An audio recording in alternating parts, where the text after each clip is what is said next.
This module examines the supply and demand for precious metals. These are physical commodities, and understanding the forces and drivers of supply and demand in the physical market is essential for understanding the derivatives markets. We'll look at gold, silver, platinum, and palladium, and we'll focus first on the supply side of the market. For all four metals, new supply comes to the market from mining production and from recycling. Mining product accounts for between 70 and 85% of the total new supply, depending on the metal, with recycled material accounting for the remainder. The proportion fluctuates with time, reflecting factors such as the changing cost of production, reclamation values, and the economic outlook. For gold, supply from these two sources amounts to around 120 million troy ounces per year, equivalent to around 3,700 metric tons. This production has a value in the order of $150 billion, which represents by far the highest value of production in the precious metal space. Gold mine production comes from countries throughout the world. Chinese mine production has risen considerably in recent years, and now China is the world's largest producer, accounting for around 16% of global output.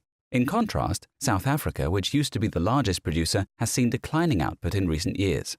Australia, Russia, the USA, Canada, Mexico, Peru, and Ghana also produce significant quantities. Silver has the largest supply volumes of the four metals at in excess of 30,000 metric tons per annum.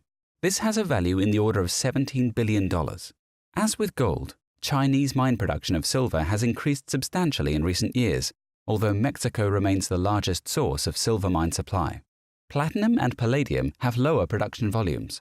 South Africa and Russia are the most significant producers of mined metal.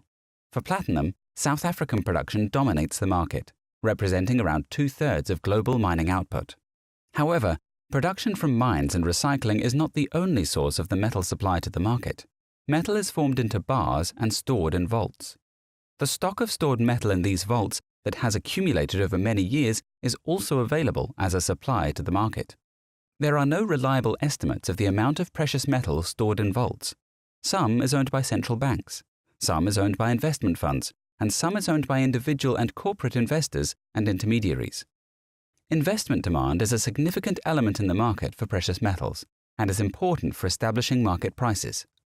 However, investment transactions usually represent the transfer of ownership of stored material.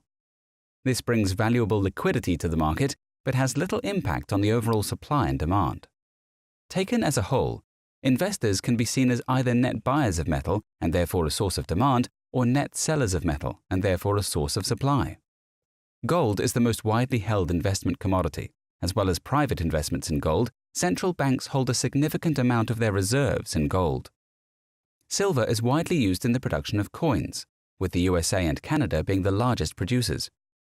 It is estimated that the global use of silver for coinage accounts for around 14% of annual silver production.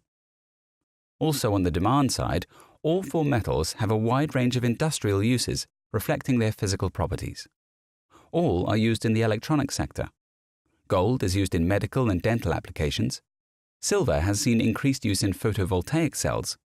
Silver is used in photographic production, but this has decreased sharply with the advent of digital photography. A major use of platinum and palladium is in the creation of vehicle emission control devices. Precious metals are also widely used in the manufacture of jewelry. Jewelry use is primarily physical use of gold, with the amount used equating to over 2/3 of annual production. The use of silver and platinum for jewelry is relatively lower, at just under 1/3 of annual production. Palladium is used in jewelry, but the amount is much less significant. In conclusion, thousands of tons of precious metals are produced each year from mining operations, adding to the stock of metal available.